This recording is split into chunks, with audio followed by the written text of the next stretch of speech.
स्वराज के कैंप में आने के लिए बहुत बहुत धन्यवाद। आपसे पिछली बार पटना में 5 मई 2022 को मेरी मुलाकात हुई थी। तब मैंने जन स्वराज अभियान की शुरुआत की घोषणा की थी। उसके 3 उद्देश्यों की चर्चा करी थी। आज उसके करीब 2.5 वर्ष हो गए और उसका एक महत्वपूर्ण पड़ाव 2 अक्टूबर 2024 को पूरा होने जा रहा है। जैसा कि आप में से कुछ साथियों को याद होगा, यात्रा के 3 उद्देश्य बताए गए थे। यात्रा में हम लोगों ने कहा था, पहला उद्देश्य ये है कि बिहार के गांव-गांव जाकर लोगों को ये बताना, समझाना कि किस तरह से वो अपने और अपने बच्चों की जिंदगी को सुधार सकते हैं। दूसरा ये उद्देश्य था कि लोगों को मजबूरी में जानते बूझते हुए भी गलत व्यक्ति को, गलत दल को वोट न करना पड़े, विकल्प के अभाव में वोट न करना पड़े। इसके लिए लोगों की मदद से एक नया दल, एक नया विकल्प बनाना। और तीसरा उद्देश्य ये था कि बिहार के विकास के लिए अगले 10 वर्ष में बिहार देश के 10 अग्रणी राज्यों में शामिल हो, इसका ब्लूप्रिंट बनाना और बिहार के 8,500 पंचायतों का, इसको ध्यान रखें, बिहार के 8,500 पंचायतों का अलग अलग योजना बनाकर जनता के सामने रखना कि हर पंचायत की क्या समस्या है और उस पंचायत को अगले 10 वर्ष में विकसित बनाने के लिए क्या कुछ प्रयास किया जा सकता है। हर पंचायत में 800 से 1200 नए रोजगार के अवसर कैसे पैदा किए जाएंगे, हर पंचायत में बच्चों के पढ़ने की व्यवस्था को कैसे सुधारा जाएगा और हर पंचायत में खेती को, जो बिहार में कमाने वाली खेती है, उसको कमाने वाला खेती कैसे बनाया जाएगा। ये 3 उद्देश्यों से हम लोगों ने ये प्रयास शुरू किया था। 2 अक्टूबर 2022 को मैंने गांधी आश्रम भितिहरवा पश्चिम चंपारण से चलना शुरू किया है और यात्रा के दौरान ये भी आपको बताया, ये ऐसी यात्रा है जिसका किलोमीटर निश्चित नहीं है, इसका दिन निश्चित नहीं है। इसका लक्ष्य निश्चित है कि पूरे बिहार में पैदल चल के जहां तक हो सके गांव-गांव जाकर इन 3 उद्देश्यों की पूर्ति के लिए एक सकारात्मक और ईमानदार प्रयास किया जाए। अभी तक मैं करीब 60% बिहार ही घूम पाया हूं। तो पहली सूचना आपको ये देनी है कि यात्रा अगले 1-1.5-2 वर्षों तक जैसे पहले चल रही थी वैसे ही आगे चलती रहेगी। जब जो बिहार की जनता को मैंने आश्वासन दिया है, दल बनने से या दूसरे उद्देश्यों के पूरा होने से यात्रा नहीं रुकने वाली है। 2 अक्टूबर जब दूसरा उद्देश्य जो इसका दल बनाने का था, उसकी परिणति 2 अक्टूबर को हो रही है। 2 अक्टूबर को दल बन रहा है, लेकिन यात्रा 2 अक्टूबर के बाद भी, अभी मैं सुपौल अररिया में हूँ, वो आगे चलता रहूंगा, चाहे उसके लिए 1 वर्ष लगे या 2 वर्ष लगे, यात्रा में कोई रुकावट नहीं आएगी। दूसरे उद्देश्य को लेकर आपको ये सूचित करना चाहते हैं कि 2 अक्टूबर को अभी तक के प्रयासों के आधार पर उसके परिणाम स्वरूप 2 अक्टूबर को बिहार में एक नए दल, नए विकल्प के तौर पर जन स्वराज, एक नया राजनीतिक दल आपको देखने को मिलेगा। 2 अक्टूबर को आपको ये भी पता चलेगा कि इस दल का नेतृत्व किन लोगों के हाथ में होगा। 2 अक्टूबर को इस दल के नाम की, इसके संविधान की और इसके नेतृत्व की घोषणा जन स्वराज से जुड़े हुए हजारों कार्यकर्ताओं, साथियों, इसके बनाने वालों के सामने, मीडिया बंधुओं के सामने इसकी घोषणा की जाएगी।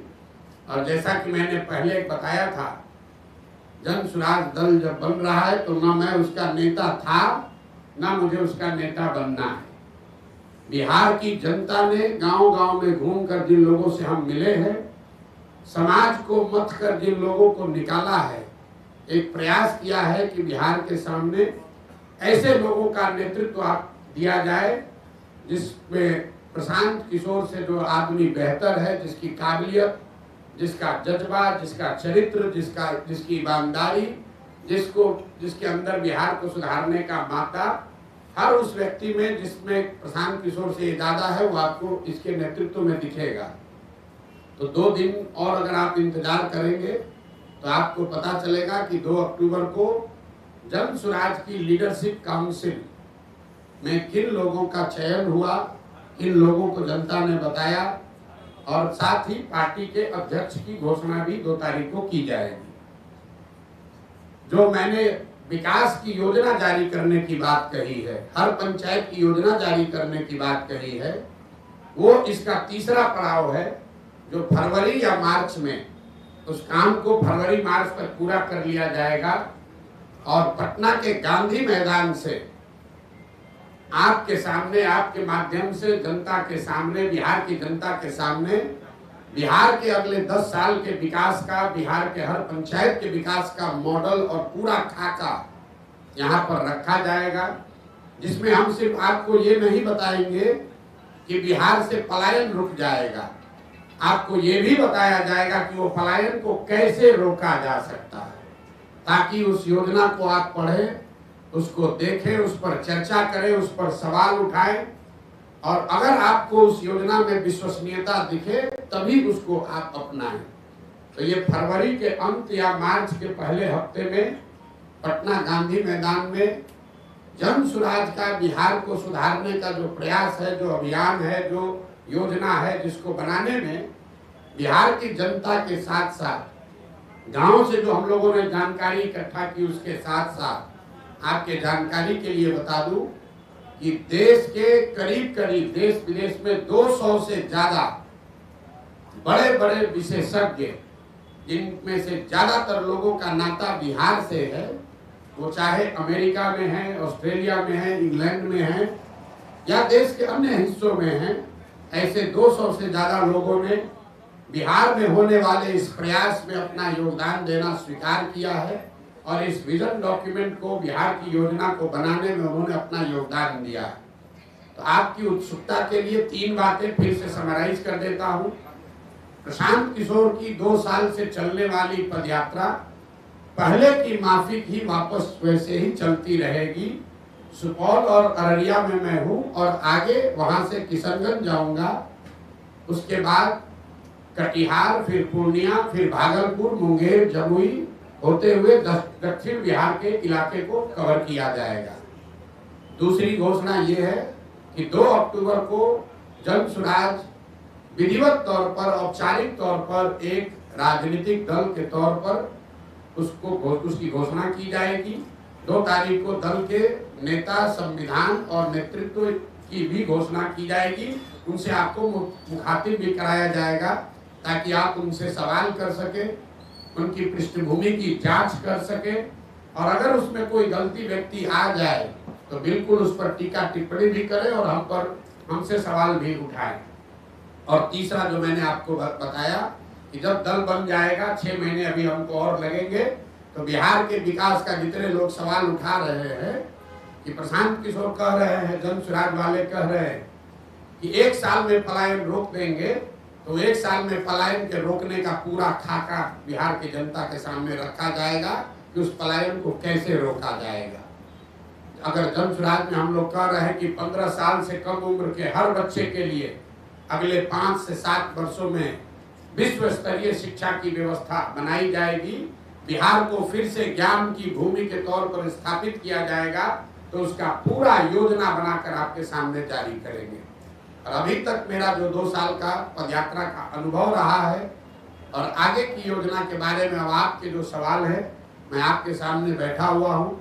आप स्वेच्छा से अगले 1 घंटे तक जो कुछ भी सवाल चाहे वो पूछ सकते हैं। आप सबका फिर से बहुत बहुत धन्यवाद। अब आप सवाल कर सकते हैं। प्रशांत जी, आपको धन्यवाद आपकी यात्रा के लिए।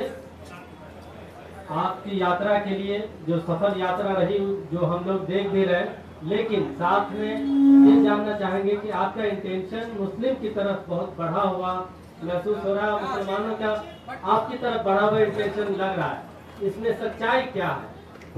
मेरा झुकाव बिहार की जनता के प्रति है, बिहार की जनता के प्रति झुकाव है। और बिहार में 18-19% मुसलमान भी रहते हैं, तो मेरा एक पांचवा हिस्सा 20% झुकाव मुसलमानों के लिए भी है। अगर जन सुराज में 100 लोग अगर आकर इसको साथ में बना रहे हैं, तो उसमें 20% मुसलमान की भी भागीदारी, हिस्सेदारी होनी चाहिए। उसमें 35% अति पिछड़ों की भी भागीदारी होनी चाहिए। 19% उसमें दलित भी होने चाहिए। 15% 14% सवर्ण भी होने चाहिए। 15% यादव समाज के लोगों का भी भागीदारी होगी, और बाकी जो समाज है उनकी भी। हम लोगों ने ये कहा है कि जिसकी जितनी संख्या है उसको उतनी भागीदारी दी जाएगी। तो पत्रकारों ने ये समझ लिया कि ये तो पहले से जो दल कह रहे हैं वही बात प्रशांत किशोर कह रहे हैं। नहीं, आप इस बात को समझ लीजिए, जन सुराज में जगह पाने का एक और एकमात्र क्राइटेरिया है काबिलियत। बिना काबिलियत के आप जन सुराज में कोई जिम्मेवारी की जगह नहीं पा सकते हैं। लेकिन अगर जगह है 100 और 1000 आदमी काबिल हैं, तो कैसे उन 100 का बंटवारा होगा? उसके लिए मैंने कहा कि हर काबिल आदमी किसी न किसी जाति या समाज का है, और हर समाज में काबिल आदमी है। तो जन सुराज का ये प्रयास है कि हर समाज के काबिल आदमी को ढूंढ कर निकाला जाए, और उस समाज की जितनी संख्या है उस समाज के उतने काबिल लोगों को जन सुराज में शामिल किया जाए। तो जो जन सुराज की लीडरशिप काउंसिल बनी है, जिसकी घोषणा 2 तारीख को होगी, उसमें आपको दिखेगा कि 20 लोगों की अगर काउंसिल है तो 5 लोग उसमें आपको मुसलमान दिख सकते हैं। लेकिन वो इसलिए नहीं 5 होंगे कि वो 5 मुसलमान हैं, वो इसलिए होंगे कि वो 5 सबसे काबिल व्यक्ति हैं जो मुसलमान भी हैं।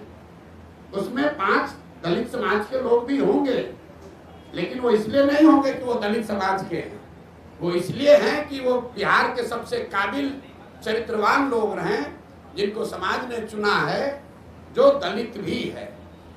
उसमें 15% लोग यादव समाज के भी होंगे। वो इसलिए नहीं होंगे कि वो यादव है, वो इसलिए होंगे कि वो यादव समाज, वो बिहार के सबसे काबिल यादव समाज के लोग हैं। और यही तो 2 बरस से हमारा आपको यह वादा है, बिहार की जनता को जो हमने वादा किया है कि ईमानदारी और शुद्धता में कमी नहीं आएगी। बाकी आप हमसे कुछ भी गलती हो सकती है, इस प्रयास के ईमानदारी और शुद्धता में कमी नहीं आएगी। और उसका पहला पैमाना, पहला कसौटी था कि मैं पैदल चल रहा हूं कि नहीं। आप में से कई लोगों ने कहा कि पैदल चलने से क्या होता है, प्रशांत किशोर तो बिजनेसमैन है, कितना दिन चलेगा। लेकिन मेरा बड़ा से बड़ा विरोधी भी ये नहीं कह सकता है कि 2 साल से मैंने ईमानदारी से अपना चलना पूरा किया है कि नहीं। गांव में ही रहे हैं, गांव में चले हैं।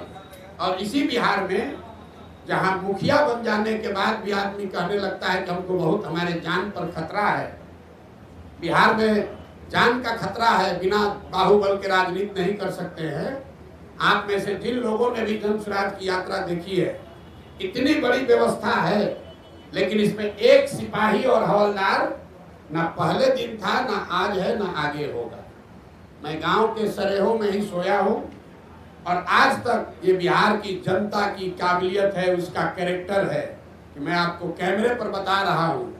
चाहे जिस किसी समाज के गांव में मैं गया हूं, मुझे लोगों ने उतना ही सम्मान दिया है, प्यार दिया है। मुझे किसी कुत्ते ने भी नहीं काटा है आज तक। 2 बरस से हम लोग पैदल चल रहे हैं। तो जितने लोग कहते हैं कि राजनीति के लिए बाहुबल चाहिए, तो हम लोगों ने ये करके दिखाया है कि बिहार में आपको राजनीति करने के लिए बाहुबल नहीं चाहिए। दूसरी कसौटी इसकी ये होगी कि मैंने कहा था कि मैं इसका नेता नहीं बनूंगा। लोगों ने कहा अरे अभी तो कह न रहे हैं, देखिएगा यही बनेंगे। तो 2 तारीख को आपको दिखेगा कि प्रशांत किशोर जब तक पदयात्रा जो कर रहे थे वही वापस 2 के बाद भी करते नजर आएंगे। 2 तारीख को नया नेतृत्व बिहार से घोषित कर देंगे। तीसरा मैंने ये कहा था कि जिस आदमी को भी इसका नेतृत्व चुनकर देंगे वो आदमी प्रशांत किशोर से ज्यादा काबिल आदमी होगा।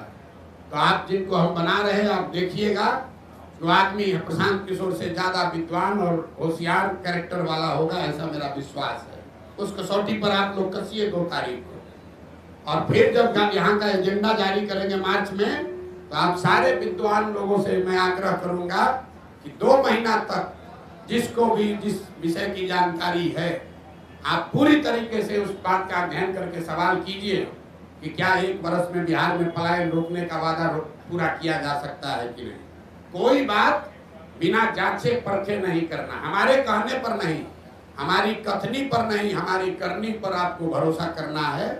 अगर उस करनी के द्वारा हम आपका विश्वास अर्जित कर पा रहे हैं तो बात को का समर्थन कीजिए। अगर हमारे कथनी और करनी में फर्क है तो मैं आपको सामने से कह रहा हूं कि सबसे ज्यादा मेरा बखिया उधेड़ी है। ये प्रशांत जी एक और चीज, 1 मिनट। किसी ने यहाँ कहा कि प्रशांत किशोर एसी वाला टेंट लगाकर चलते हैं। तो प्रेस कॉन्फ्रेंस हमने टेंट में इसलिए रखा है कि इसी टेंटों में हम लोग 2 साल से रह रहे हैं। तो मैं चाहूंगा कि यहाँ आप ये प्रेस वार्ता के बाद इस टेंट का मुआयना भी कीजिए और बिहार में जो भी अपने को जमीनी नेता मानता है मैं उसको चुनौती दे रहा हूं कि इसमें 7 दिन रहकर पैदल चल के दिखाओ, तब बताते हैं कि तुम्हारा कितना कैरेक्टर है और कितना जमीन पर काम कर सकते हैं। इस कैंप का वीडियो बनाकर जारी कीजिए और खुली चुनौती दे रहा हूं कि इस कैंप में 7 दिन रहिए। जिसको ये 5 स्टार दिख रहा है, आप सब साथी यहाँ बैठे हैं, बढ़िया मौसम है बाहर, 15 मिनट में पसीना छूट रहा है। इसी टेंट में हम लोगों ने जाड़ा भी काटा है, बरसात भी देखा है, और मैं अकेले नहीं हूँ। 2500 बिहार के बच्चे, 2500 बिहार के बच्चे ऐसे 20 कैंपों में बिहार में रह रहे हैं, इसी कठिन परिस्थिति में रह रहे हैं, गांव गांव जा रहे हैं। और हम लोगों ने 50 बच्चों के साथ शुरू किया था, आज 2500 पदयात्री, उनका प्रयास, उनका परिश्रम, उन पदयात्रियों का संकल्प प्रशांत किशोर से ज्यादा है। क्योंकि प्रशांत किशोर तो फिर भी मीडिया में आ रहे हैं, बोल रहे हैं, उन बच्चों को आप देख नहीं रहे। वो बच्चे नेमलेस हैं, फेसलेस हैं। 2500 बच्चे अपना घर परिवार छोड़कर रात दिन इन कैंपों में रह रहे हैं। और नेता यहाँ पटना में बैठ के कहता है प्रशांत किशोर एसी के टेंट में रहता है। जरा आके रह के देखो, 5 दिन यात्रा शुरू किया था सब जन यहाँ के नेताओं ने, कब शुरू हुआ कब खत्म हुआ पता ही नहीं चला। ये प्रशांत जी, ये प्रशांत जी राजनीतिक रणनीतिकार सलाहकार से आप बिहार की बात किए, उसके बाद जन स्वराज अभियान आपने चलाया, तो आप बता रहे हैं कि नेतृत्व किसी और को सौंपेंगे। तो वैसी स्थिति में प्रशांत किशोर की जन स्वराज में आगे क्या भूमिका रहेगी, किस तौर पर वो जाने जाएंगे? प्रशांत किशोर की भूमिका रहेगी बिहार के समाज को जगाने का, समझाने का। क्योंकि प्रशांत किशोर की सोच ये है, जो कि गांधी की सोच से प्रेरित है, कि अगर राजनीति में आमूलचूल परिवर्तन लाना है तो बिना समाज में हस्तक्षेप किए हुए, समाज के स्तर पर काम किए बगैर आप राजनीति को और व्यवस्था को नहीं सुधार सकते। ऐसा नहीं है कि प्रशांत किशोर कहीं जा रहे हैं। हमारी सबसे बड़ी चुनौती क्या है? आप लोग सवाल क्या पूछते हैं? बात तो अच्छी है, प्रयास तो अच्छा है, समाज मानेगा तब न, जाति टूटेगा तब न। तो सबसे बड़ी चुनौती जो है समाज को मनाने समझाने की, वो चुनौती, वो काम प्रशांत किशोर के कंधे पर है। लेकिन अगर समाज मान जाए तो उसके सामने अच्छे व्यक्तियों का विकल्प हो, वो भी जरूरी है। अच्छे व्यक्तियों का विकल्प हम आपको सामने दे रहे हैं, लेकिन समाज को जगाने का, समझाने का जो काम है, गुरु काम है, वो काम प्रशांत किशोर का है और उसी भूमिका में हम आगे भी रहेंगे। देखिए, एक अंतिम बात इस पर करके, गांधी जी, महात्मा गांधी देश में कांग्रेस में सिर्फ एक ही बार जीवन में अध्यक्ष बने। गांधी जी जीवन भर कांग्रेस के अध्यक्ष नहीं थे, लेकिन इसका मतलब नहीं है कि गांधी जी का कांग्रेस पर प्रभाव नहीं था। ऐसा नहीं है कि गांधी जी कांग्रेस का अध्यक्ष रहे और जब अध्यक्ष नहीं रहे तो कांग्रेस और आजादी की लड़ाई छोड़कर दूसरे के हवाले करके चले गए। उन्होंने लेकिन ये जरूरी है कि सिर्फ एक आदमी से नहीं होगा। और प्रशांत किशोर बिहार का एकमात्र काबिल आदमी नहीं है। इस मूल भावना जन स्वराज की यही है कि पिछले 30 वर्ष में सिर्फ 1200 परिवार के लोगों ने बिहार की राजनीति को कब्जा कर रखा है। 3.5 करोड़ परिवार बिहार में रहते हैं। तो जन स्वराज का ये अभियान है जहां ये हम बता रहे हैं कि आप गरीब हैं, अमीर हैं, अगड़े हैं, पिछड़े हैं, हिंदू हैं, मुसलमान हैं, दलित हैं, पैसा नहीं है, आपके पिताजी विधायक मंत्री नहीं है, आप उसका चिंता मत कीजिए। अगर आपके पास जज्बा है, बिहार को सुधारने की इच्छा है, सपना है, तो आइए इस व्यवस्था से जुड़िए। पैसे का चिंता, चुनाव लड़ने लड़ाने रणनीति का चिंता प्रशांत किशोर और जन स्वराज पर छोड़िए। हमने ये कहा है, लोग कह रहा है कि कैसे किस आधार पर कह रहे हैं कि गरीब से गरीब आदमी को पैसा देकर लड़ाएंगे। मेरे भाई, गरीब को पैसा देकर लड़ाने की बात कह रहे हैं तो आपको गलत लग रहा है, और आप पैसा लेकर चुनाव लड़ाते हैं तो आप सही अपने को बता रहे हैं। तो हम बिहार की जनता पर छोड़ते हैं कि किसका विकल्प सही है। जो लोग पैसा लेकर टिकट देते हैं, चुनाव लड़ाते हैं, उनका विकल्प अच्छा है कि जन स्वराज जो कि कह रहा है कि गरीब से गरीब आदमी भी ईमानदार है तो उसको लड़ाने का खर्चा समाज से जमा करके जन स्वराज देगा, ताकि किसी नेता को वोट खरीदने के लिए ये पैसा न खर्च करना पड़े। किसी नेता के पास ये कहने का आधार न हो कि हमने चुनाव में 5 करोड़ रुपया खर्चा किया इसलिए हम चोरी करेंगे, इसलिए हमको ठेका चाहिए। इसलिए जन स्वराज में घोषणा है कि आपको गाड़ी नहीं अपना लगाना है। हमारी गाड़ियां चल रही है जन स्वराज की। लोग कह रहा है इतना पैसा कहां से आ रहा है? गाड़ियां इसलिए चल रही हैं कि आप समाज से पैसा वसूली मत करो, गाड़ी हम दे रहे हैं, तुम काम करो। अगर आप खेत में मजदूर हैं, अति पिछड़ा समाज के हैं, दलित हैं, सवर्ण समाज के हैं, गरीब हैं, आपके पास क्षमता है, आप राजनीति नहीं कर पाते हैं क्योंकि आपके पास पैसा नहीं है। आपको घर में मजदूरी करनी है, अपने बच्चों का पेट पालना है, आप में क्षमता ज्यादा है लेकिन आप राजनीति नहीं कर सकते। जन स्वराज कह रहा है तुम राजनीति करना चाहते हो, हम साधन देते हैं, राजनीति करो, ताकि ये परिवारों का दबदबा खत्म हो और धर्म के आधार पर, जात के आधार पर जो लोग ठेकेदारी कर रहे हैं, ठेकेदारी कर रहे हैं, इनका वर्चस्व खत्म किया जाए। प्रशांत जी, आप अच्छे लगता है, अच्छे सामाजिक कार्यकर्ता हम लोग देख रहे हैं, चौथा तुरंत में है जेपी के बाद, हमें लगता है कि आप कुछ कीजिएगा बिहार में। ये बताइए नीतीश जी में क्या खूबी और खराबी हो गई जो आप उनको छोड़ दिए, और अभी तो लाए थे उसको? नहीं, नीतीश जी को हम नहीं लाए थे। नीतीश जी को 2005 में बिहार की जनता लेकर आई थी। आपका ये सवाल ठीक है कि जिस बिहार में हमने नारा दिया बिहार में बहार हो, नीतीश कुमार हो, आज हम उनके विरोध में क्यों खड़े? ये जायज सवाल है। 2000 यहाँ बैठे हुए हर व्यक्ति और आपके जरिए बिहार की जनता को ये बताना चाहते हैं कि 2014 के नीतीश कुमार और 2024 के नीतीश कुमार में जमीन आसमान का फर्क है। 2014 में जिस नीतीश कुमार की हमने मदद की थी, उसकी छवि बिहार में सुशासन बाबू की है, ऐसे प्रशासक की है जो बिहार को सुधारने के लिए प्रयास कर रहा है। बिहार बहुत अच्छा नहीं हुआ था, लेकिन सुधार की एक प्रक्रिया शुरू हुई थी, लोगों का एक विश्वास बनना शुरू हुआ था कि बिहार में भी शायद सुधार हो जाए।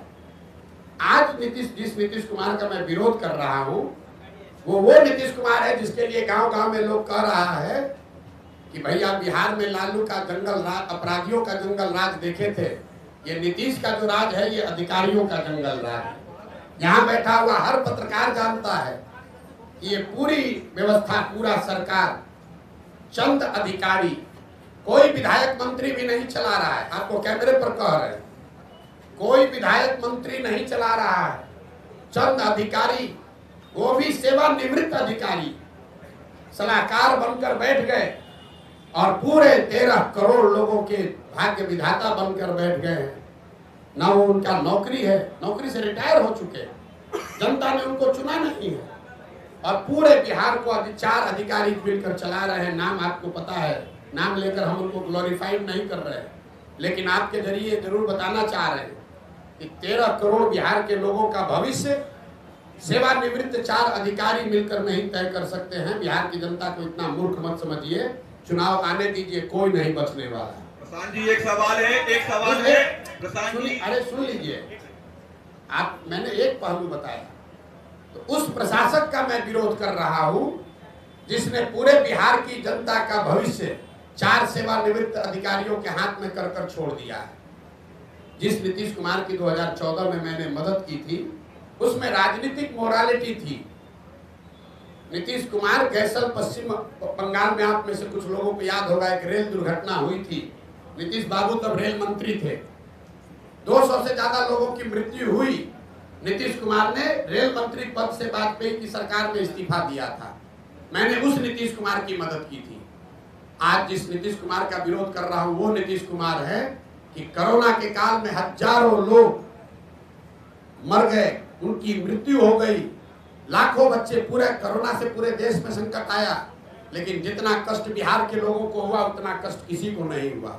लाखों बच्चे बिहार के रोड पर मारे मारे फिर रहे थे, और आपको मालूम है नीतीश कुमार बंगले से नहीं निकले, इसलिए नीतीश कुमार का विरोध कर रहे हैं।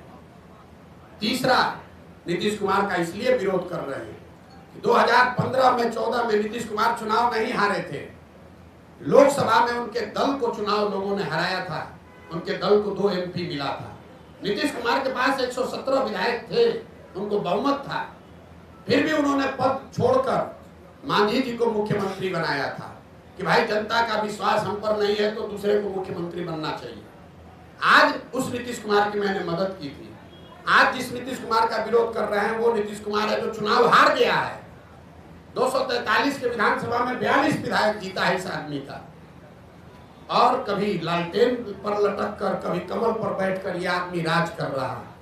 जिस दिन परिणाम आपके सामने खुलासा कर रहे हैं, जिस दिन 2020 का चुनाव का परिणाम आया, नीतीश कुमार अपना फोन का रिकॉर्ड जारी करे, कम से कम 3-4 बार हमसे बात किया। इस शख्स ने 3-4 बार हमसे बात किया। हमने इनको सलाह दिया कि आपको 42 विधायक आया है, मत बनिए मुख्यमंत्री, ये जनता के आदेश का उल्लंघन होगा। 6 बजे तक आप लोगों को भी जानकारी होगा, शाम में 6 बजे तक कहते रहे नहीं बनेंगे, और 6:30 बजे फिर वही जाकर मुख्यमंत्री बन गए। इस नीतीश कुमार का विरोध कर रहा हूं। तो अच्छे प्रशासक का समर्थन किया था, नैतिकता वाले राजनेता का समर्थन किया था, बिहार को सुधारने वाले व्यक्ति का समर्थन किया था। जिसका विरोध कर रहा हूं वो उसका विरोध है जो कि जिसकी एक ही प्राथमिकता बची है, किसी भी तरीके से फेविकॉल लगाकर कुर्सी पर बैठे रहो, बिहार का जनता का जो होता है होने दो। आपने कहा कि आपका जो मुकाबला है वो एनडीए से है, आरजेडी को आप कोई मुकाबला नहीं मानते हैं, तो क्या आपको नहीं लगता कि कहीं आपका ये बयान आप पर बैकफायर भी हो सकता है, क्योंकि कहीं ना कहीं एक खास वोट बैंक पर आपकी भी नजर है अगर इस स्टेटमेंट को हम देखें तो? नहीं, आप ये भाई, इसके लिए कोई आपको बहुत ज्ञानी होने की जरूरत नहीं है। आप 2005 से, जब से एनडीए बना है, उसके बाद से आरजेडी की कोई ताकत रही नहीं है।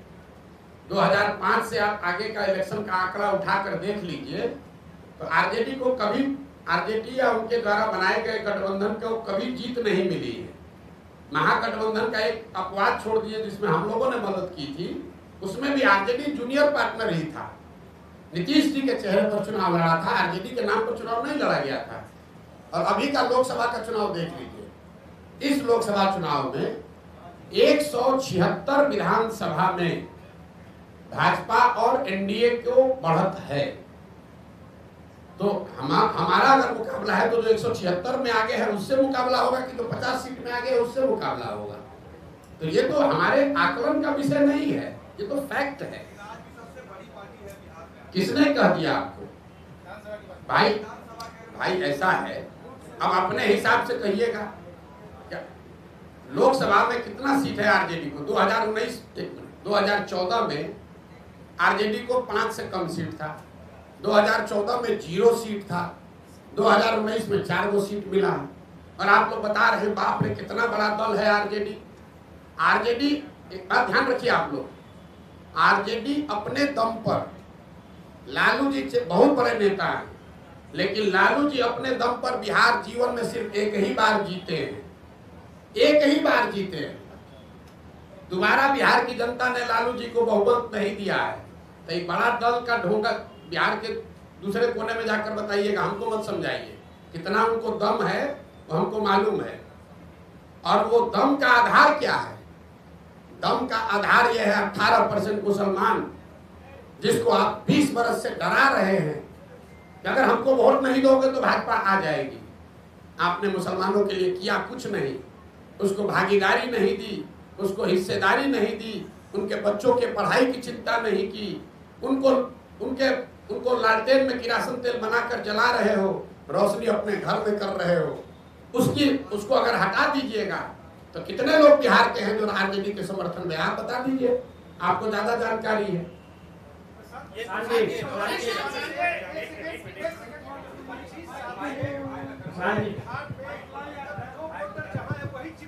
जी 25 साल से जो वोटर जहाँ है वही चिपका हुआ है, या तो वो लालू जी को वोट दे रहा है या फिर नीतीश कंपनी को या भाजपा को।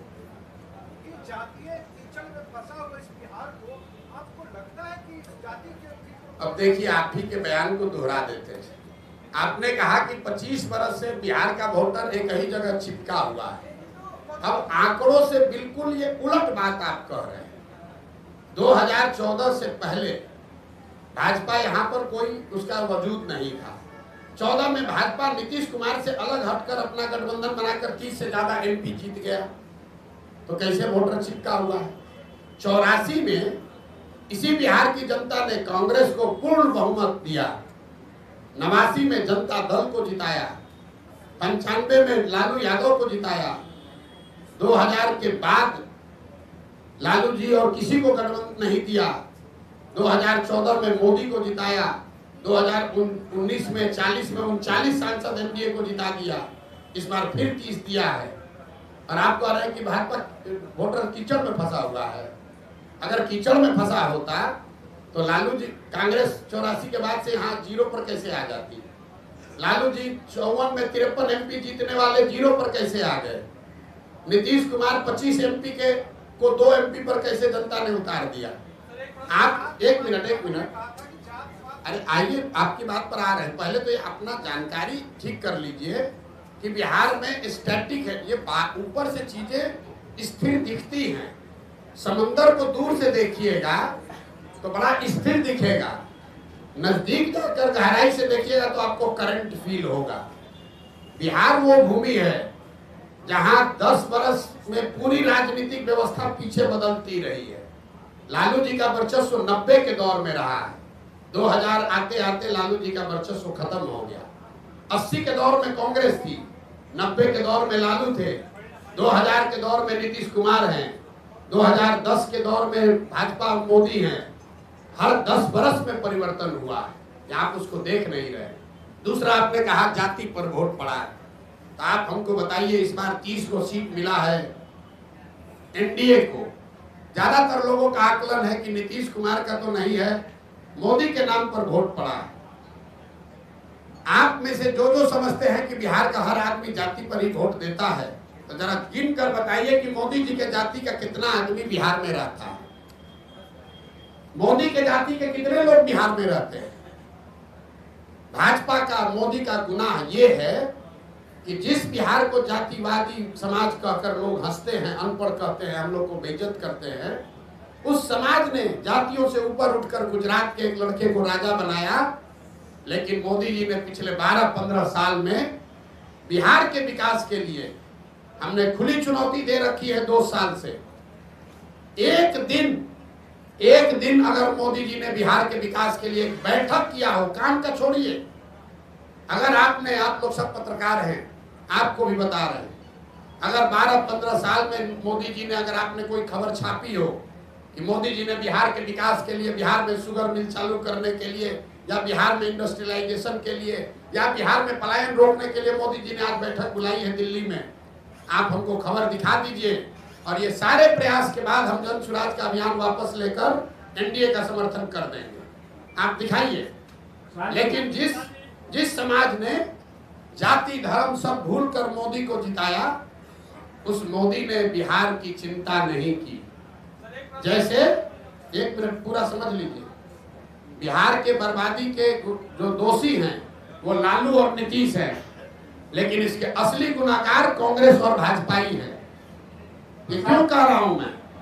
लालू और नीतीश ने बिहार में सत्ता चलाया है, बिहार की जनता ने उनको एक एक बार जीवन में लालू जी को 1995 में और नीतीश जी को 2005 में एक एक ही बार मत दिया, लेकिन लालू जी जंगल राज 15 साल इसलिए चला पाए कि चंद सांसदों के लालच में कांग्रेस के लोगों ने बिहार और बिहार के बच्चों का भविष्य लालू के हाथ में गिरवी रख दिया।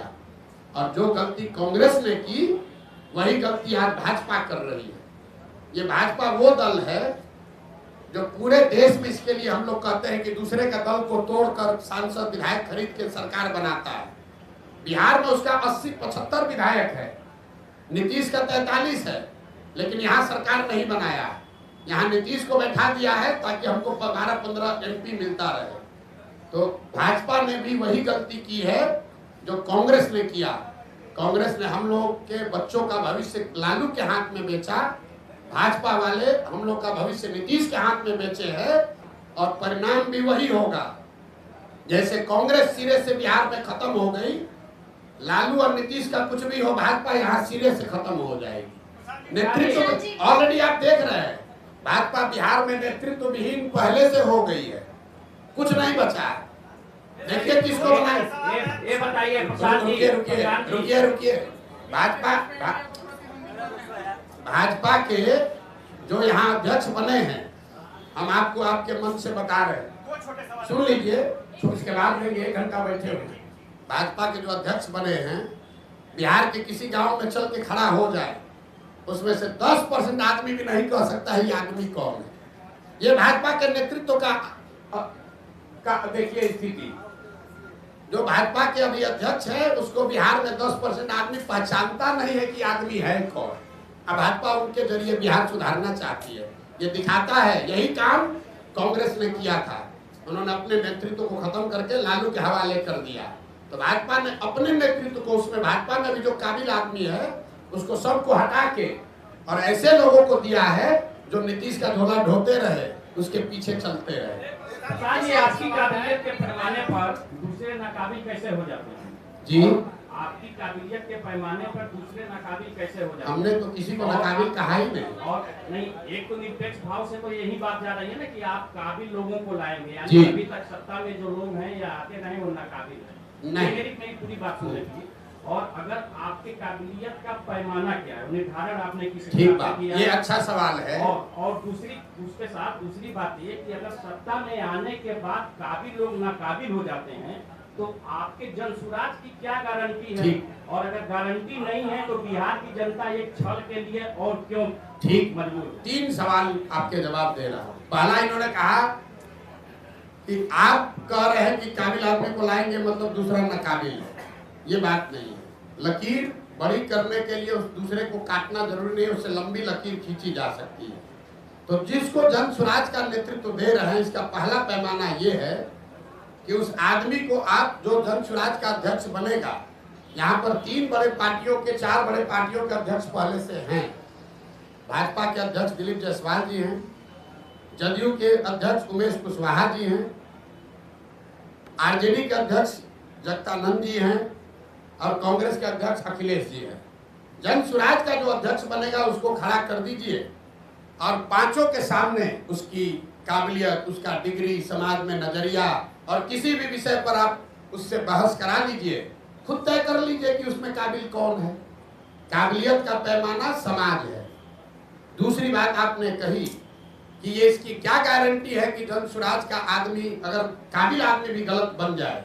इसीलिए देश में पहली बार, ये घोषणा हमको 2 को करनी है लेकिन आपने सवाल उठाया है, देश में पहली बार किसी राजनीतिक दल ने अपने संविधान में ये लिखा है, राइट टू रिकॉल, कि अगर जो व्यक्ति जन स्वराज के टिकट पर चुनाव लड़ेगा उसको ये एफिडेविट साइन करके देना पड़ेगा लीगली कि जन स्वराज के संस्थापक सदस्य उस विधानसभा क्षेत्र के 1 तिहाई जन स्वराज के संस्थापक सदस्यों ने अगर आपके खिलाफ अविश्वास प्रस्ताव ला दिया और फिर वहां वोटिंग हुई और जन स्वराज के संस्थापक सदस्यों में आपने अगर अपना विश्वास खो दिया तो आपको रिजाइन करना पड़ेगा। ये एफिडेविट देने के बाद ही आप जन स्वराज से लड़ पाएंगे। इस बात को हम लोग जन स्वराज अपने संविधान में लिख रहा है। तीसरा और अंतिम सवाल, कि जन सुराज पर भरोसा क्यों करें। ठीक बात है, ये अच्छा सवाल है। जन सुराज पर भरोसा इसलिए करें कि पहले से लोग यहाँ पर हैं, वो एक्सपायर मेडिसिन है। आपने उसको जांच लिया, परख लिया, जानते हैं कि ये दवा काम नहीं करती। मान लीजिए कि आपके घर में कोई बीमार पड़ गया, भगवान न करे, और उसको कोई ऐसी बीमारी हो गई कि सुधर ही नहीं रही है। डॉक्टर ने दवा दिया, हर तरह का दवा दे दिया, वो सुधर नहीं रहा है। आपने कहा डॉक्टर साहब इससे क्या होगा, अब तो नहीं सुधर रहा। डॉक्टर ने कहा भाई एक नई दवा आई है, उसका पूरा प्रमाण तो नहीं है, लेकिन 20% 40% संभावना है ठीक हो सकती है, लेकिन कुछ खतरा भी हो सकता है। आपका अगर आदेश हो, अगर आप सहमत हो तो हम एक बार ट्राई करके देखते हैं। आप क्या कहिएगा? अपने परिजन को बचाने के लिए आप क्या कहिएगा कि जो 3 दवा जिसको आपने ट्राई कर लिया, जिसका फायदा नहीं हुआ, उसी पर रखिएगा, या कहिएगा कि ना भाई इतना डॉक्टर साहब 20% संभावना है, लेकिन नया दवा आया है, इसको ट्राई कीजिए, शायद हमारी किस्मत, दुआ, भगवान का आशीर्वाद शायद लग जाए। तो जन सुराज जो 3 जिन दलों से हम लड़ रहे हैं, वो एक्सपायर मेडिसिन है। जनता ने उसको 30 बरस देख लिया, परख लिया, जान लिया, ये नहीं सुधार सकता है। जन सुराज नया प्रयास है, इससे सुधार हो भी सकता है, शायद नहीं भी हो सकता, लेकिन शायद हो भी सकता है। तो ऊपर वाले की दुआ रही तो निश्चित तौर पर बिहार की जनता वो रिस्क लेगी। और एक अंतिम बात, हमारा अपना मानना है कि सबके जीवन में कभी न कभी सवेरा आना है। बिहार के 13 करोड़ जनता के भविष्य में भी कभी न कभी तो सुधार भगवान ने, ऊपर वाले ने लिखा होगा। हम लोग तो निमित्त मात्र है। हम तो पहले भी ये हमको समझ थी, हमने पहले प्रयास क्यों नहीं किया? प्रयास हम तब शुरू किए हैं जब ऊपर वाले की मर्जी हुई है। हम 1% है, ऊपर वाला 99% है। मेरा ये विश्वास है कि 13 करोड़ बिहार के लोगों का जीवन भी कभी सुधरना भगवान ने तय किया होगा, और शायद जन सुराज वो निमित्त है, वो रास्ता है जिसके जरिए वो सुधार हो पाएगा।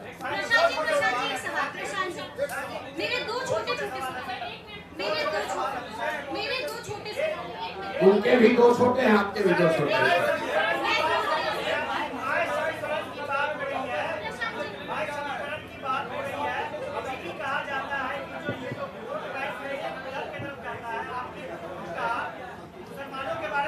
भाई देखिए, ये माई सुनिए ना, इतना काहे घबरा रहे? बिहार के लिए चिंता करने वाले लोग इतना घबराए हैं। आपने कहा माई समीकरण, रुकिए, अभी हमारी बात पर मत जाइए। पूर्णिया रुपौली में चुनाव हुआ है, सबसे ताजा प्रमाण, जनता का प्रमाण ही सबसे बड़ा प्रमाण है। रुपौली में चुनाव हुआ, माई समीकरण की बात करने वाले आरजेडी वालों ने बीमा भारती जी को वहां उम्मीदवार बनाया। रुपौली की स्थिति से जो लोग जानकारी रखते हैं, बीमा भारती जी के अपने जाति के 35-40 हजार लोग उस विधानसभा में रहते हैं। 15,000 MY में वाई समाज के लोग, यादव समाज के लोग रहते हैं, और 45,000 वहां मुसलमान रहते हैं। तीनों मिलाइएगा तो 1 लाख हुआ। और माई समीकरण के जमींदारी का दावा करने वाले लोग, ठेकेदारी करने वाले लोग के कैंडिडेट को 30,000 वोट आया है। दूसरा देखिए, एनडीए का अति पिछड़ा तो नीतीश जी के साथ है, तो भैया रुपौली में 1,10,000 अति पिछड़ा है, उनको कितना वोट आया? 50,000। और जीता कौन? उस व्यक्ति, वो आदमी जीता है, हमारा आदमी नहीं जीता है। जन सुराज की बात छोड़ दीजिए, वो आदमी जीता है जिसके जाति का 5-6 हजार आदमी वहां रहता है। और आप लोग कह रहे हैं कि बिहार में माई समीकरण है, सब जाते हैं, पब्लिक सब पागल है। अरे भाई आप ये समझिए, अगर यहाँ सोना और पीतल रख दिया जाए तो आप किसी जाति के यहाँ सोना उठाइएगा कि पीतल उठाइएगा? फर्क बस इतना है कि कोई सोना दिखना चाहिए, आचार से, विचार से, व्यवहार से, कर्म से। अगर आप सोना दिखेंगे तो समाज का कोई भी ऐसा वर्ग नहीं है, कौन नहीं चाहता है कि उसका बच्चा अच्छा पढ़े? कौन नहीं चाहता है कि उसके बच्चे के शरीर पर कपड़ा हो? कौन नहीं चाहता है कि उसके बच्चे को पलायन नहीं करना पड़े?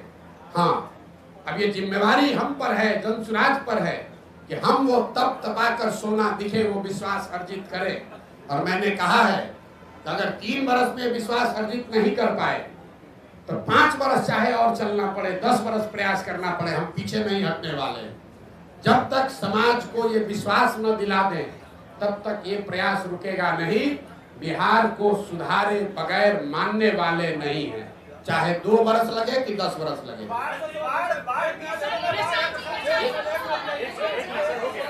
बोलिए बोलिए बोलिए बोलिए। क्या पीके जियो टीओ क्या होता है? मेरे भाई, बिहार कहाँ से कहाँ सवाल आप करते हैं। हमने दल नहीं बनाया है, हम पूरी बात अपनी बिहार के लिए। अगर हम अपने जीवन में, मेरे जीवन का भी हम 10 साल में अपना जीवन जीते। 10 साल हम संयुक्त राष्ट्र संघ में थे, 10 साल जो हमने काम, और जब संयुक्त राष्ट्र संघ में बुलंदी पर थे, जब वहां बुलंदी पर थे, 35 वर्ष के उम्र में संयुक्त राष्ट्र संघ में मुकाम हासिल कर लिए, तब हमने उसको छोड़ा और छोड़कर 10 वर्ष जो काम किया, जिसको आप चुनावी रणनीतिकार प्रबंधन कहते हैं, 2011 से 2021। और जब हम उस काम में चुनावी प्रबंधन रणनीतिकार जिसको आप कहते हैं, उसमें बुलंदी पर थे, तो 2021 में उस काम को छोड़ दिए। अब मेरा अगले 10 साल का जीवन का एक ही लक्ष्य है, बिहार को देश के 10 अग्रणी राज्यों में शामिल कराना है। चाहे उसके लिए जो कुछ भी करना पड़े। हम देश दुनिया विश्व नहीं देख रहे हैं, एक ही चीज देख रहे हैं, बिहार की समस्या, बिहार के बच्चे, बिहार की पलायन, बिहार की अशिक्षा। और जैसा मैंने आपको कहा, आप चुनाव देख रहे हैं, मैं देख रहा हूं कि जब तक ये नहीं सुधरेगा तब तक बिहार में ही प्रशांत किशोर को इसी तरह से प्रयास करते रहना। विपक्ष आप पर कई तरह के आरोप लगाता है, जिसमें से एक आरोप ये है कि जनसुराज कुछ और नहीं बल्कि वन मैन शो है। इस आरोप पर प्रशांत किशोर क्या ठीक, देखिए, कम से कम विपक्ष वाले या पक्ष वाले आरोप लगाना शुरू तो कर रहे हैं। जब हमने अभियान शुरू किया था तो कहता था ये है कौन, प्रशांत किशोर कौन है। किसी ने हमको व्यापारी कहा, तो हमने मंच पर कहा, कैमरे के सामने कहा, हाँ व्यापारी हैं, सामान बेचने आए हैं, अपना विचार बेचने आए हैं, लोगों को माथा पर टोकरी लेकर घर घर घूम रहे हैं, ये विचार बेच रहे हैं कि जाति धर्म नाली गली का छोड़ो, अपने बच्चों की चिंता करो, ये विचार बेचने आए हैं। तो ये तो मान रहा है ना विपक्ष वाला कि प्रशांत किशोर को बेचने आता है। तो हम ये विचार घर घर बेच कर आए हैं कि एक बार जीवन में नेताओं की बच्चों की चिंता छोड़ दो, अपने बच्चों की चिंता कर लो, ये विचार बेचने आए। तो आज अभी पहली बार, आप लोग ध्यान नहीं दे रहे, पहली बार देश में ऐसा हो रहा है कि जो सत्ता में है और जो विपक्ष में है, दोनों के राजनीतिक कार्यकर्ता छोड़कर वहां जा रहे हैं जो अभी दल ही नहीं है। आप इसको जरा आकलन करके देख लीजिए। राजनीतिक कार्यकर्ता तो वहां जाता है जहां सत्ता है या सत्ता आने की संभावना है। जनसुराज अभी दल नहीं है और आरजेडी वाले चिट्ठी निकाल रहे हैं कि भैया लालू जी के समाजवाद का हवाला है, तो दल मत छोड़ो रे भाई, अरे यहीं पर बने रहो। भाजपा वाला, कल हमको एक भाजपा का नेता आया, कहा भैया भाजपा का कार्यालय है, बैठे हम लोग हैं, लेकिन चर्चा खाली जनसुराजे का हो रहा है। ये हमारी ताकत नहीं है, ये बिहार के लोगों की 30 वर्ष की छटपटाहट है। 30 वर्ष से भाजपा का डर दिखाकर लालू और लालू का डर दिखाकर भाजपा ने जो वोट लिया है, ये उनकी छटपटाहट है। जब बिहार के लोगों को कोई रास्ता मिल जाएगा तो ये मुफ्तखोरी जो है वो छूट जाएगी, राजनीतिक बंधुआ मजदूर कोई नहीं बचेगा। यही अभियान है और इसीलिए छटपटाहट और घबराहट है। प्रशांत जी, एक बड़ा खतरा बनकर उभरे, छोटा सवाल प्रशांत जी, आप एक बड़ा खतरा बनकर उभरे हैं, तो कईयों ने आपको भी संपर्क करने की कोशिश की होगी, तो प्रशांत किशोर के रोज भाई देखिए, ऐसा है, प्रशांत किशोर को बिहार में प्रयास करने की जरूरत नहीं है, हमको लोगों को संपर्क करने के लिए।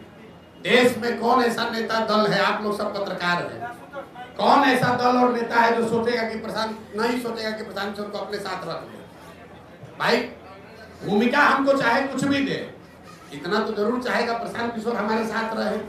तो यहाँ जब टुटपुंजिया नेता को, जिसको 5000 वोट आ जाता है, वो सौदा कर सकता है, तो आपको कैसे लग रहा है कि हमारे पास ऑफर नहीं आ रहा? हमको लोग प्रलोभन नहीं दे रहे, डर नहीं दिखा रहे, लेकिन हमने जो वादा किया है कि 243 मतलब 243, 242 नहीं होगा। और चुनाव के बाद अगर 130-35 सीट भी आ जाए, ये भी कैमरे पर कहा है, तो प्रशांत किशोर उसको अपनी व्यक्तिगत हार मानेंगे कि मेरे प्रयास में कमी रह गई, हम बिहार को लोगों को नहीं समझा पाए। हमारे लिए आंकड़ा 122 नहीं है, मुकम्मल जीत होनी चाहिए, तभी मानेंगे कि हमारा ये प्रयास सफल हुआ।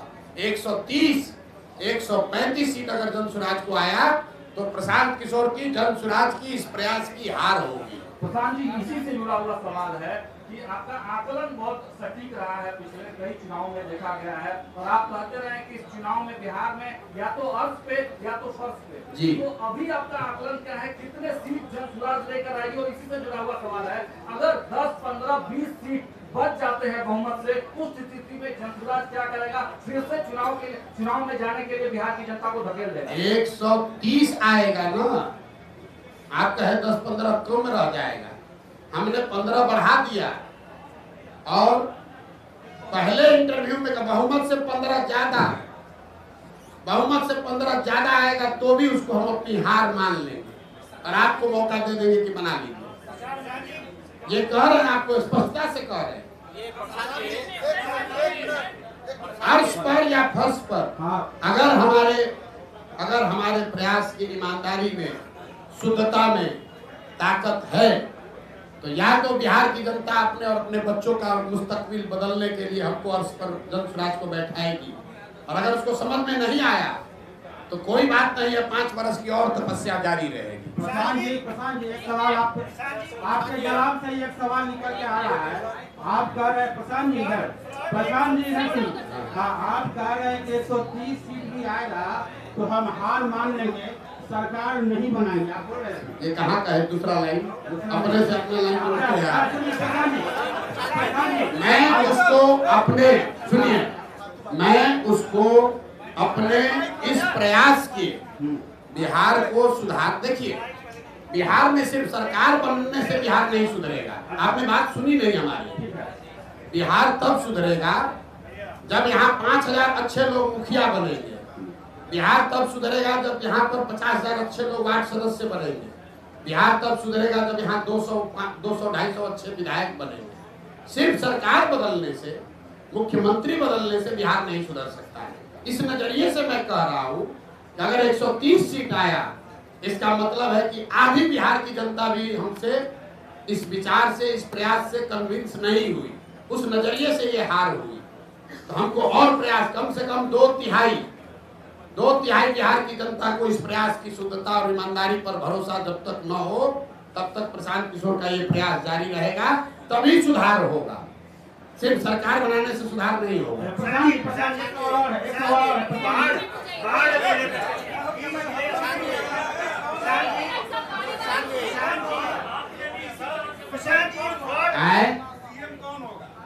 देखिए, हमने जो शुरुआत किया तो आपको बताया कि दल होगा, तो आप कहे कौन होगा? हम बोले जनसुराज होगा।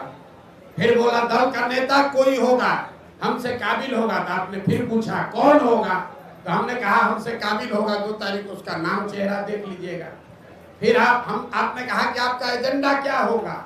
तो हमने आपको कहा गांधी मैदान से जारी करेंगे, उसको पढ़ के संतोष कर लीजिएगा। उसके बाद जारी ये भी करेंगे कि सीएम कौन होगा। एवरेस्ट पर चढ़ना है तो एक एक कदम ही चढ़ना पड़ेगा। एक ही बार रस्सी बांध कर एवरेस्ट पर नहीं पहुंच सकते हैं। पहुंचने की कोशिश कीजिएगा, गिर जाइएगा, रास्ते में खराब होगा।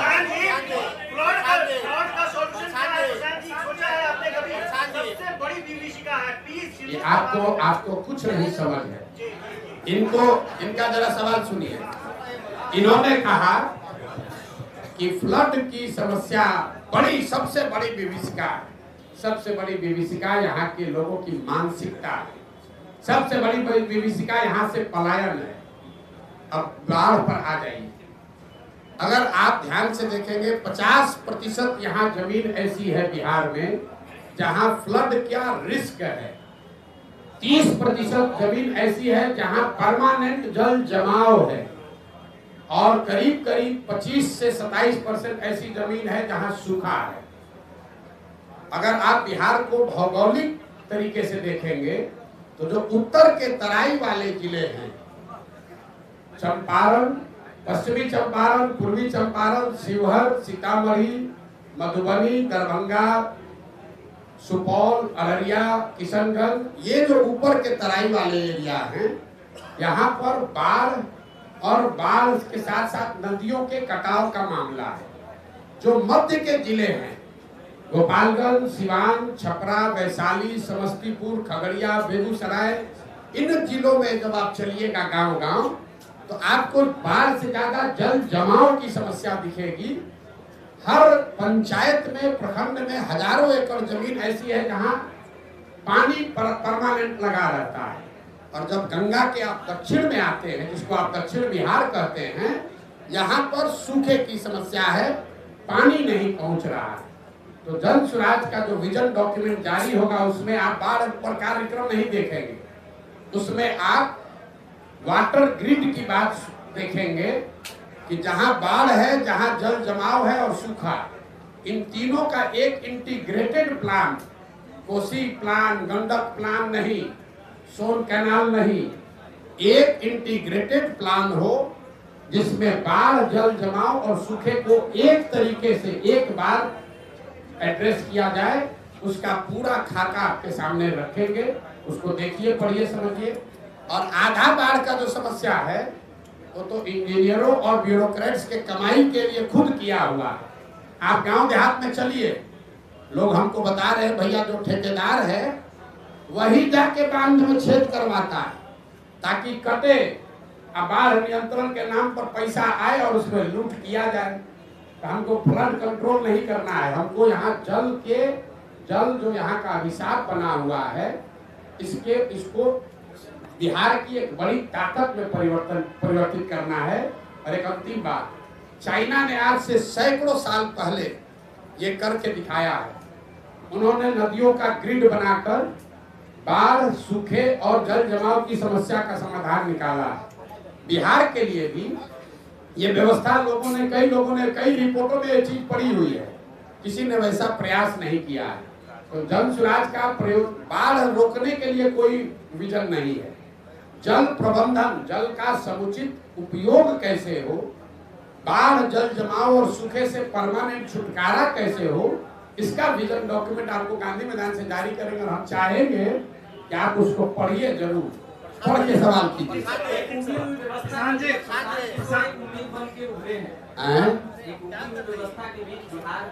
चलिए, आप लोग पत्रकार हैं, सुनिए, सवाल आ रहे हैं। आप लोग पत्रकार हैं, लेकिन हमको मालूम है कि आप पत्रकार से ज्यादा एक बिहारी भी हैं। और आप सवाल कुछ भी कीजिए, सुनिए, सवाल कुछ भी कीजिए, यहाँ बैठा हुआ कोई ऐसा बिहार का बंदा नहीं है जिसके दिल में ये आस नहीं है कि शायद अगर हो जाए तो बहुत अच्छा है। आप सवाल कर रहे हैं लेकिन दिल में हमारे लिए प्रार्थना कर रहे हैं जन स्वराज के लिए कि भैया अगर ये हो जाए। क्योंकि एक अंतिम बात सुन लीजिए, बिहार की जनता तो परेशान है, ये है पत्रकारों की जो दुर्दशा है। आपकी हालत तो वो है कि आप अपना दर्द लिख भी नहीं पा रहे हैं। कम से कम बिहार की जनता का दर्द तो कोई लिख रहा है, आप बता रहे हैं, लेकिन आपका दर्द तो आप बता नहीं पा रहे हैं कि आपके बच्चों की क्या दशा है, आपकी सुरक्षा को लेकर क्या हालत है। काम में आप सवाल पूछिए। तो सबसे ज्यादा पत्रकार लोग चाह रहे हैं, जैसे समाज का हर वर्ग चाह रहा है वैसे पत्रकार भी चाह रहा है कुछ सुधार हो। जो सरप्राइज पैकेज है, हम जो कह रहे हैं कि बहुत सारे लोग ऐसे आपको जन स्वराज में दिखेंगे जिसको आपने सोचा नहीं था कि भी राजनीति में आ सकते हैं, तो उसमें पत्रकार लोग भी शामिल है। बिहार में कितना पत्रकार राजनीति में आने जा रहा है आपको पता नहीं है। प्रशांत जी, महात्मा गांधी का मेरा सवाल, प्रशांत जी, महात्मा गांधी जी का तस्वीर लगाए उन्होंने विचारों पर चलने की बात करते हैं और ये नशा मुक्ति उनका महत्वपूर्ण ये बातें थी। शराबबंदी पर आपका बयान आया, खूब वायरल हुआ। कि शराबबंदी को हटा देंगे, उसमें सुधार की बातें नहीं की और उसको सीधे तरीके से गांधी को आप कितना पढ़े लिखे समझते हैं? ये प्रशांत जी, गांधी जी ने नहीं बात, ये महत्वपूर्ण समझ लीजिए। इसी से रिलेटेड है कि ये सवाल है आपसे। आप एक मिनट, नीतीश जी भी ये गांधी जी को अपना आदर्श मानते हैं, आप भी अपने गांधी जी को आदर्श मानते हैं। नीतीश जी बापू का हवाला देके और आधी आबादी का हवाला देके शराबबंदी लागू की। बोल रहे उसी पर बोल रहे हैं। पहली बात कि जितने लोग भी यहाँ गांधी के नाम पर शराबबंदी की पर सवाल कर रहे हैं, गांधी जी ने शराबबंदी को, नशा मुक्ति को सामाजिक प्रयास के तौर पर बताया है। गांधी जी ने ये नहीं कहा कि कानून बनाकर शराबबंदी लागू किया जाए। और हम 2-3 बरस से कह रहे हैं ये बात। जिसको जिसको भी अपने गांधी के जानने पर दम्भ हो, वो आकर हमको बताए, समझाए कि गांधी जी ने ये कहाँ कहा है कि कानून बनाकर शराबबंदी लागू किया जाए। दूसरी बात, शराबबंदी का अगर मान लो कुछ फायदे हैं भी, मान लो एक बार को, तो शराबबंदी लागू होगा तब न फायदा होगा। बिहार में शराबबंदी कहाँ है? बिहार में शराबबंदी के नाम पर शराब का दुकान बंद है, होम डिलीवरी चालू है। पटना में तो कुछ ऐसा लोग सर्विस दे रहा है कि शराब का जो ब्रांड आप पीते हैं, आप बुलाइए आपको पिलाएगा, आप बोतल वापस लेके जा रहा है, कह रहा है कल फिर लेकर आए, पूरा बोतल तो एक दिन में पी नहीं सकते हैं। और आप अपने घर में शराब रखना नहीं चाहते हैं कि डर है पकड़ा जाएंगे। तो ऐसा सर्विस भी यहाँ पर है। आपको बता रहे हैं, आप लोग हमसे ज्यादा जानकारी होगा। शराब का बोतल लेकर आता है, जितना पैक पीना है पीजिए, बोतल ले जाएगा और अगले दिन फिर आपके सामने लाके बोतल खोलकर फिर देखेगा कि अभी आप ही वाला बोतल है, पूरा पेमेंट किए हुए। नीतीश सुनिए, नीतीश कुमार के इर्द गिर्द बैठे हुए सारे लोग खुद ही शराब पीने वाले लोग, तो क्या बताएंगे? शराबबंदी की बात कर रहे हैं। हमने कहा है, इसको ध्यान रखिए, शराबबंदी से बिहार का हर वर्ष 20,000 करोड़ रुपया का नुकसान हो रहा है। जन स्वराज का विजन ये है कि शराबबंदी को हटाया जाए और ये 20,000 करोड़ रुपया जो मिले वो बजट में न लिया जाए। उस जैसे हम लोग रोड बनाने के लिए 50 पैसा सेस देते थे, उसी तरह शराब से आने वाले टैक्स के पैसे को बजट में न लिया जाए। उस पैसे को अगले 20 वर्ष तक सिर्फ और सिर्फ बिहार के बच्चों के पढ़ाई के लिए खर्चा किया जाए। तो शराबबंदी से अगले 12-15 वर्ष में 5 लाख करोड़ रुपया हम लोग जमा करने जा रहे हैं। आप बताइए कि ये होम डिलीवरी वाला शराबबंदी से समाज का फायदा है कि शराब की बिक्री भले हो, रेगुलेटेड हो, और उससे 5 लाख करोड़ रुपया इकट्ठा कराकर एक बच्चों को पढ़ाने के लिए विश्व स्तरीय व्यवस्था बना दी जाए, वो होना चाहिए। बिहार की जनता को तय करने दीजिए। हम पहले व्यक्ति हैं और एकमात्र राजनीतिक दल है जो कह रहा है कि शराबबंदी 15 मिनट में उठाकर फेंक देंगे। लोगों ने कहा महिला वोट नहीं देगी, न देती हो तो न दे। हम गलत नहीं बोलेंगे। लोगों ने कहा भूमि सुधार का बात कीजिएगा, सवर्ण वोट नहीं देगा। हम सामने से कह रहे हैं भूमि सुधार लागू किया जाएगा। अभी जो सर्वे हो रहा है ये भूमि सुधार नहीं है। भूमि सुधार और जमीन के सर्वे में फर्क है। हम सरकार पर अभी टीका टिप्पणी बहुत नहीं करते हैं, लेकिन आप लोग जितना राजनीतिक आकलन कर रहे हैं, ये कल किसी परसों पत्रकार ने बताया हमको, और उन्हीं का शब्द आपको कोट कर रहे हैं कि 3S, शराबबंदी, सर्वे और स्मार्ट मीटर, ये 3 आखिरी कील है नीतीश कुमार के राजनीतिक ताबूत में। ये सिरे से इनको साफ कर देगा। ये जो सर्वे शुरू कराया है, हर अंचल में लोग बता रहे हैं खतियान निकालने के लिए, अपना खतियान निकालने के लिए लोगों को 5,000-10,000 रुपया लग रहा है। जब से सर्वे शुरू हुआ है, प्रखंड के स्तर पर लोग बता रहे हैं कि 50 लाख से 1 करोड़ रुपया की वसूली हो चुकी। शराबबंदी का यही हालत है। हर प्रखंड से करोड़ों रुपया शराब माफिया और भ्रष्ट अफसर कमा रहे हैं। और स्मार्ट मीटर में गरीब के गले को दबाकर उसके घर में कहा जा रहा है तुम अंधेरे में रहो, लेकिन स्मार्ट मीटर स्वीकार करो। ये तीनों एस नीतीश कुमार के राजनीतिक ताबूत का 3 कील है जो इनको पूरी तरीके से खत्म कर देगा। अभी रोके है ना सर्वे, दम है तो जरा सर्वे करके दिखा ले। हमने सबसे पहले कहा कि 6 महीने में घर घर में झगड़ा होगा, गांव में गोली चलेगी। ये आदमी सर्वे भूमि सुधार नहीं है। जब लैंड का रिकॉर्ड कहीं आपके पास नहीं है तो आप लोगों से क्यों मांग रहे हैं कि वंशावली बना के लाओ? सरकार के पास खुद लैंड का रिकॉर्ड नहीं है, रजिस्टर टू कॉम्प्रोमाइज्ड है, उसमें हेर फेर हुई है, उसको फाड़ दिया गया, उसमें घोटाला किया गया, पैसा लेकर आपके नाम कर दूसरा नाम कर दिया। अनीता कुमारी है तो कुमारी में मौ पर इंक गिरा दिया, डिस्प्यूट खड़ा हो गया। तो जब सरकार को खुद नहीं पता है कि किस जमीन का मालिक कौन है तो कैसे लोग ये प्रमाणित करेंगे कि यह जमीन उनका है?